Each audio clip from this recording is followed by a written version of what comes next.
नमस्कार दोस्तों, आपको याद दिलाने आई हूँ कि आने वाली 5 तारीख को यानी 5 सितंबर 2023 को हरछठ का पावन पर्व आ रहा है। ये पर्व भादो मास के कृष्ण पक्ष की षष्ठी तिथि को मनाया जाता है और ऐसा माना जाता है कि इस दिन श्री कृष्ण के बड़े भाई श्री बलराम जी का जन्म हुआ था, इसलिए ये दिन उनके जन्मोत्सव के रूप में मनाया जाता है। श्री बलराम जी को हल बहुत प्रिय था और इसीलिए उनका नाम हलधर और उनकी जयंती को हल षष्ठी भी कहा जाता है। कहते हैं बलराम जी श्री शेषनाग जी के अवतार थे। द्वापर युग में जब भगवान विष्णु ने श्री कृष्ण के रूप में जन्म लिया, तब शेषनाग जी ने भी श्री बलराम के रूप में जन्म लिया। ये भी कहा जाता है कि श्री बलराम थे तो वासुदेव और माता देवकी की 7वीं संतान, पर कंस से बचाने के लिए उन्हें माता रोहिणी के गर्भ में स्थापित किया गया था। इस प्रकार श्री बलराम ने माता रोहिणी के गर्भ से जन्म लिया कि वासुदेव की प्रथम पत्नी थी। इस दिन हल से जोती बोई कोई वस्तु नहीं खाई जाती है। ऐसे कहा जाता है कि इस दिन कृषक भी कृषि यंत्रों के साथ हल और मूसल की पूजा करते हैं और इनका खेतों में उपयोग नहीं करते हैं। कहते हैं विधि विधान के अनुसार हरछठ की पूजा करने से, हरछठ का व्रत करने से सुख, सौभाग्य, समृद्धि और संतान की सुरक्षा प्राप्त होती है। और ऐसा भी कहा जाता है कि मामा और भांजे की हरछठ की पूजा एक साथ नहीं की जाती, क्योंकि इसमें कृष्ण और कंस के संबंधों की झलक मिलती है। आइए नानी माँ की पुस्तक पर्व पूजन से हरछठ की 6 कथाएं सुन लेते हैं। हरछठ की पूजा दीवार पर हरछठ का चित्र अंकित कर या फिर बड़े कागज पर उसका चित्र बनाकर की जाती है। हरछठ अंकन का कार्य नंद के द्वारा किया जाता है और प्रथा के अनुसार इसके लिए उसकी गोदी में चावल तथा रुपया दिया जाता है। हरछठ की पूजा विभिन्न स्थानों पर भिन्न भिन्न प्रकार से की जाती है, परंतु उसके महत्व में कोई कमी नहीं है। सभी स्थानों में यह पूजन बड़ी आस्था, लगन तथा श्रद्धा के साथ मनाया जाता है। यह पूजा विशेष रूप से लड़कों के लिए की जाती है। इस पूजा के दिन स्त्रियां कोई जोती बोई वस्तु नहीं खाती हैं और न ही खेत खलिहान लांघती हैं। इस दिन व्रत रखती हैं और शक्कर या मीठी वस्तु नहीं खाती हैं। फलाहारी नमक का प्रयोग किया जाता है। पूजन के लिए हरछठ की डाल अथवा छिपली, जिसमें मदार के साथ अन्य पत्तियां बंधी रहती हैं, दीवार पर बनाए हरछठ के समक्ष रखकर पूजा करते हैं। सर्वप्रथम हरछठ मैया के समक्ष पति तथा पुत्रों के लिए पृथक पृथक कटोरियों में भुने हुए 7 अनाज, चना, जौ, गेहूं, धान, अरहर, मक्का तथा मूंग, जिसे सतनजा कहते हैं, या फिर छोटी छोटी पूड़ियों के 6-6 भाग लगाकर तिन्नी का चावल, नारी का साग, दही आदि पूजा के लिए छिपली डाल के पास रखते हैं। छिपली पर हल्दी से रंगा पीला कपड़ा व कोई एक सोने का आभूषण भी रखना अत्यंत शुभ माना जाता है। पूजा सभी महिलाएं एक साथ ही करती हैं।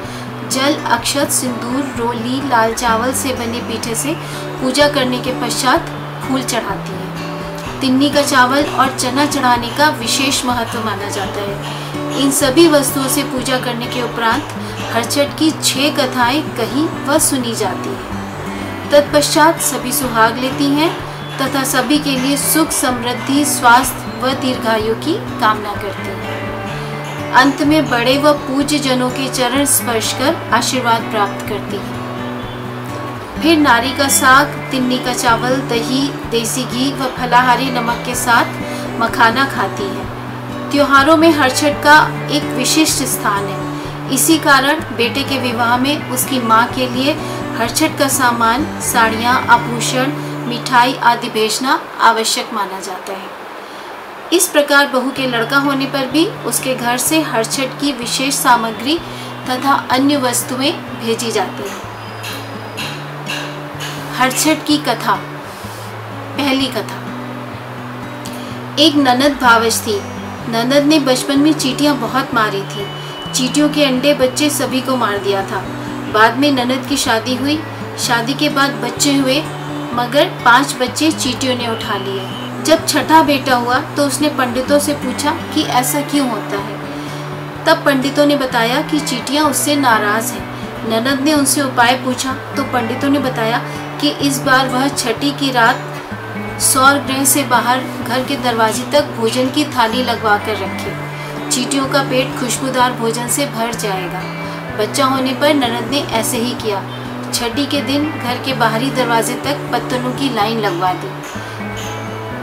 चींटियों ने खूब छक्कर खाना खाया। तब ननद ने कहा, अब रात में कहाँ जाओगी, यहीं आराम से सो लो। हमारे बच्चे को गोदी ले लो।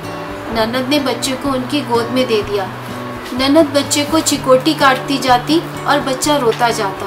चींटियों ने पूछा कि यह बच्चा क्यों रो रहा है। ननद ने कहा, मालूम नहीं, मगर वह चिकोटी काटती गई। चींटियों ने फिर रोने का कारण पूछा। तब वह बोली, बच्चा आपसे कुछ मांग रहा है। तब उन्होंने त्रिबाचक पूछा तो ननद ने बताया कि यह आपके कान के फुल्ले मांग रहा है। तब चींटियों ने कहा कि तुमने तो बहुत बड़ी चीज़ मांग ली, अब हम इस बच्चे को छोड़ देती हैं और पहले वाले 5 बच्चों को भी वापस किए देती हैं। तब सबने खूब खुश होकर छठी मनाई। छठी की रात में जागरण करने की प्रथा तभी से है। बुआ को नेक का भी हक होता है। जैसे उनके दिन बहुरे वैसे सबके दिन बहुरे। दूसरी कथा। अमोगो जमोगो नाम की 2 बहनें कुएं के ऊपर बैठी बातें कर रही थी कि आज हरछठ के दिन किसके अनकोसे लड़के की बारी है बलि चढ़ाने के लिए। एक राजा के घर 12 साल बाद लड़का हुआ था। घर में शहनाई बज रही थी। बच्चा बहुत लाडला था। उसकी बुआ उसी कुएं पर बैठी अमोगो जमोगो की बात सुन रही थी। वह वहाँ पर पानी लेने आई थी। बात सुनते ही उसने बच्चे को कोसना शुरू कर दिया। घर आते आते वह उसे लगातार गालियाँ देती रही। छठी की रात भर जाग कर बैठी रही। रात में 12 बजे अमोगो जमोगो बच्चे को लेने आई तो देखते ही बोली, अरे इस बच्चे के जितने रोए हैं उतनी ही गालियों के छेद हैं, अब इसकी बलि कैसे दे सकते हैं। दोनों वापस चली गई। उधर सब घर वाले परेशान थे कि बच्चे की बुआ पागल हो गई है। इतने सालों बाद हुए भतीजे को लगातार गालियाँ देती जा रही है। दूसरे दिन उसने सारी बात राजमहल में राजा रानी को बताई कि दरअसल बुआ ने ही बच्चे की जान बचाई है। तब से बच्चे के जन्म पर छठी की रात जागने का महात्म्य है। सब लोग सुख से रहने लगे। ननद को छठी रखने का नेक भी दिया जाता है। काजल भी वही लगाती है। जैसे उनके दिन बहुरे वैसे सबके दिन बहुरे। तीसरी कथा। एक राजा ने पानी के लिए तालाब खुदवाया, परंतु तालाब में पानी नहीं आया। राजा ने पंडितों से पूछा कि क्या किया जाए। तब पंडितों ने सोचकर बताया कि किसी अनकोसे बालक की बलि देने से तालाब में पानी आ जाएगा। राजा सोच में पड़ गया। अनकोसा बालक तो उसका अपना बच्चा ही है। बहुत सोच विचार के बाद राजा ने अपने बच्चे की बलि चढ़ाने की बात सोच ली। रानी से कहा कि तुम्हारी माँ बहुत बीमार है, तुम्हें देखने के लिए बुलाया है। रानी बोली, हरछठ के दिन मैं कैसे चली जाऊँ, खेत खलिहान लांगने से तो दोष होता है। राजा ने पालकी मंगवा दी। कहारों से कहा, मेड़ मेड़ पर से जाना, खेत नहीं लांगना, तुम्हें मैं सोने का टका दूंगा। रानी तैयार होकर मायके पहुंची। वहाँ सब कुछ कुशल मंगल थी। माँ ने कहा, बेटी तुम्हारे साथ किसी ने छल किया है, तुम उल्टे पैरों वापस जाओ। रानी लौट पड़ी। रास्ते में उसने कहारों से कहा कि राजा ने कौन सा तालाब बनवाया है, पानी आया कि नहीं, जरा हम भी देखें। रानी उतरी तो तालाब में खूब पानी भरा था। उसी पानी पर उसका बच्चा छपर छपर खेल रहा था। रानी बच्चे को गोद में ले आई। घर आकर राजा से सब हाल सुना। राजा मुंह छिपाए कमरे में बंद लेटे थे। रानी की गोद में अपना बच्चा देखते ही उन्हें बहुत खुशी हुई। रानी ने हरछठ मैया की खूब जोर शोर से पूजा की। जैसे उनके दिन बहुरे वैसे सबके दिन बहुरे। चौथी कथा। एक सियाऊ माता थी। उनके 6 बच्चे थे। सियाऊ माता घर का सब काम काज करती, बच्चों को खाना खिलाती, खाने की चीज़ें बाहर से लाती। हरछठ का दिन था। सियाऊ माता जंगल में खाने का सब सामान लेने गई। वहाँ उन्हें एक शेर मिल गया। वह शेर उन्हें खाने के लिए दौड़ा। सियाऊ माता ने कहा, अभी हमें न खाओ, हम अपने बच्चों को खिला पिला आए और उन्हें समझा आए, तब फिर आते हैं, तब तुम हमें खा लेना। शेर भूखा नहीं था। उसने पक्का वादा लेकर उन्हें जाने दिया। सियाऊ माता घर जाकर रोते रोते सारा काम करने लगी। बच्चों ने पूछा, माँ क्यों रोती हो, मगर वह चुप रही। सारे बच्चे भी रोने लगे। तब उसने बताया कि जंगल में शेर उसकी राह देख रहा है। किसी तरह सब काम पूरा करके सियाओ माता जंगल जाने लगी, तो सभी बच्चे भी उसके साथ चल दिए। शेर ने सियाओ माता को देखा तो बोला कि है तो वादे की पक्की। तब शेर उसे खाने के लिए बढ़ा तो सारे बच्चे शेर से लिपट गए, बोले मामा पहले हमको खाओ, मामा पहले हमको खाओ। शेर बोला तुमने तो हमें मामा कह दिया है, अब तो तुम लोग हमारे भांजे हो गए, जाओ खेलो कूदो, अब हम किसी को नहीं खाएंगे। सियाओ माता खुश होकर अपने बच्चों को साथ लेकर घर चली आई। घर आकर हरछठ की पूजा की और सब सुख से रहने लगे। जैसे उनके दिन बहुरे वैसे सबके दिन बहुरे। 5वीं कथा। एक राजा के पास एक नारी भैंसिया थी। राजा और रानी जब तीर्थ पर जाने लगे तो अपनी बहू से कह गए कि बहू हमारी नारी भैंसिया का ध्यान रखना, उसे समय से खाना पानी दे देना, उसका स्थान झाड़ बुहार देना। नारी भैंसिया खूब दूध देती थी। बहुओं ने कहा कि ठीक है, हम ध्यान रखेंगे। राजा यह कहकर तीर्थ यात्रा के लिए चले गए। बहुओं ने 2-4 दिन तो नारी भैंसिया का ध्यान रखा, उसके बाद वे लापरवाही करने लगी। एक दिन नारी भैंसिया भूख से दुखी होकर जंगल चली आई। वहाँ उसके दूध की नदी बह निकली। राजा रानी जब वापस लौटे तो उन्होंने रास्ते में दूध की धारा बहती देखी और सोचा कि हो ना हो नारी भैंसिया यही कहीं है। उसे आवाज़ देकर बुलाने लगे। थोड़ी देर में ही नारी भैंसिया मिल गई। बहुत ही दुबली हो गई थी। राजा रानी अपनी बहू का व्यवहार उसके साथ सब समझ गए। नारी भैंसिया को प्यार किया और उसे ले जाकर पिछवाड़े बांध दिया। राजा ने बहू से पूछा कि हमारी नारी भैंसिया कहाँ है। तब सब बोली यही कहीं घास चर रही होगी।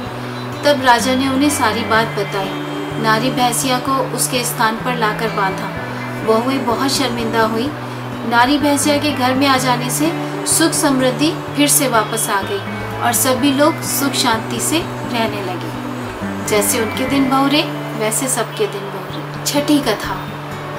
एक राजा रानी के कोई बेटा नहीं था, इससे वे बड़े दुखी रहते थे। उनके घर में एक नारी भैंसिया थी, उसकी सेवा में दोनों लगे रहते थे। हरछठ का दिन था। नारी भैंसिया एक ऐसे घर में चली गई जहाँ हरछठ की पूजा हो रही थी। उसने पूजा के चढ़े चावल अपने कान में ले लिए और घर आकर रानी के पास कान फड़फड़ाने लगी। रानी ने कहा कि नारी भैंसिया कुछ कहना चाहती है। देखा तो नारी भैंसिया ने तिन्नी के चावल रानी के पास बिखेर दिए। रानी ने वह चावल बीनकर खा लिए। अगले वर्ष उसकी गोद में बालक था। रानी ने हरछठ मैया की खूब धूमधाम से पूजा की और नारी भैंसिया को खूब प्यार किया। सभी लोग हंसी खुशी से रहने लगे। जैसे उनके दिन बहुरे वैसे सबके दिन बहुरे। इस तरह हंसी खुशी हरछठ का पर्व पूरा होता है। धन्यवाद।